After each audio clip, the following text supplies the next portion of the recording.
Hello, I'm Dr. Wen-Hao Yu from National Cheng Kung University Hospital, Taiwan. On behalf of all the authors, I would like to share our study on the association between the risk patterns and the hearing outcomes in infants born very preterm, which is published online this October. About 10 to 20% of infants born very preterm fail the hearing screening at discharge. The failure rate is significantly higher than that in term babies, even though 80 to 90% of them would have normal hearing during follow-up, that is, transient hearing impairment. Still, 10 to 20% of very preterm infants who fail the screening would have permanent hearing loss, which is 10 times higher than infants born at term. Compared with term babies, infants born very preterm experience lots of adverse exposures in the neonatal intensive care unit. Therefore, previous studies focused on how individual neonatal exposures are related with permanent hearing loss. A variety of risk factors have been identified to be associated with the permanent hearing loss. For example, low upper skull, hypertension, prolonged use of invasive mechanical ventilation, or to toxic drug exposures, hyperbilirubinemia, infection, and brain injury. However, there are still some questions remain to be answered. First, risk factors associated with hearing loss usually have complex interactions, and these individual risk factors may be viewed as an interactive constellation to contribute to hearing outcomes. Second, to what degree do these risk factors contribute to different hearing outcomes, namely the normal hearing, the transient hearing impairment, and the permanent hearing loss, is also unanswered. What's more, little is known about the neurodevelopmental outcomes among the three hearing groups. Therefore, the aim of our study is to determine the neurodevelopmental outcomes and the risk patterns associated with three hearing outcome groups of infants born very preterm. Some unique designs are used in our study to answer the questions mentioned above. First, using the hearing screening as term equivalent age and the audiological outcome by 9 to 12 months corrected age, infants born very preterm were divided into three hearing outcome groups.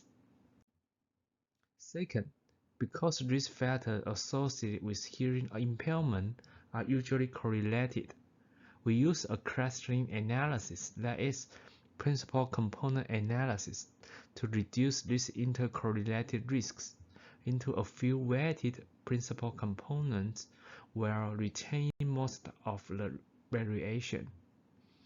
And the association between risk patterns and the hearing outcomes were analyzed.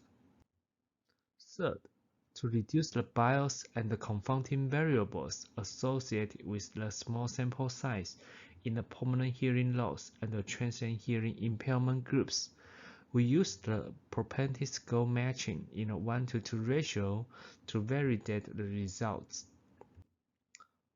Fourth, the neurodevelopmental outcomes of the three hearing groups at 24 months corrected age were recorded for comparison. Let's take a look at the results. In this retrospective cohort study, after excluding infants with congenital anomaly, microtia, or incomplete data, 646 children born at normal length 30 weeks gestation were included for analysis. Among them, 90.4% were classified into the normal hearing outcome group, colored in green, 6.5% into the transient hearing impairment group, colored in yellow, and the other 3.1% into the permanent hearing loss group, colored in red.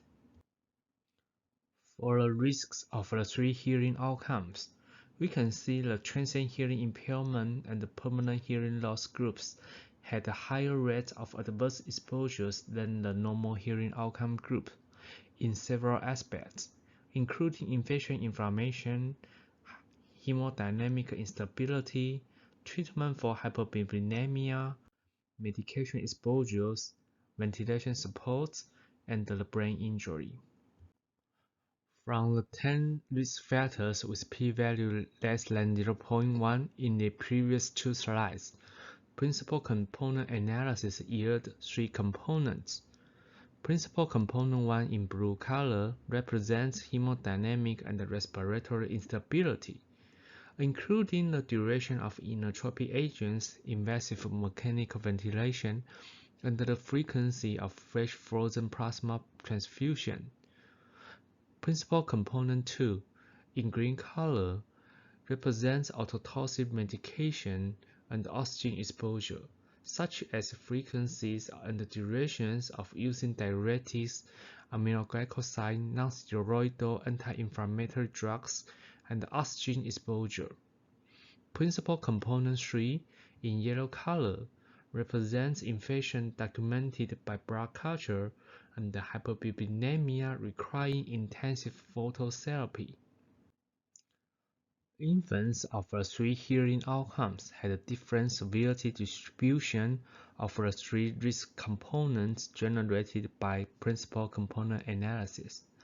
For principal component 1, that is, hemodynamic and respiratory instability, the permanent hearing loss and the transient hearing impairment groups had a significantly higher scores, indicating higher severities compared to the normal hearing group. In contrast, the 3 groups had comparable scores for principal components 2 and 3. We then used a multivariable multinomial logistic regression model to examine the interactions among the principal components and the other categorical risk factors associated with hearing outcomes. Hemodynamic and respiratory instability in principal component 1 was significantly associated with both transient hearing impairment and permanent hearing loss. The presence of severe intraventricular hemorrhage further increased the risk of permanent hearing loss. Finally, we used the propensity score matching analysis to validate the results. After matching, hemodynamic and respiratory instability remained a significant risk for permanent hearing loss, confirming its strong association with adverse hearing outcomes.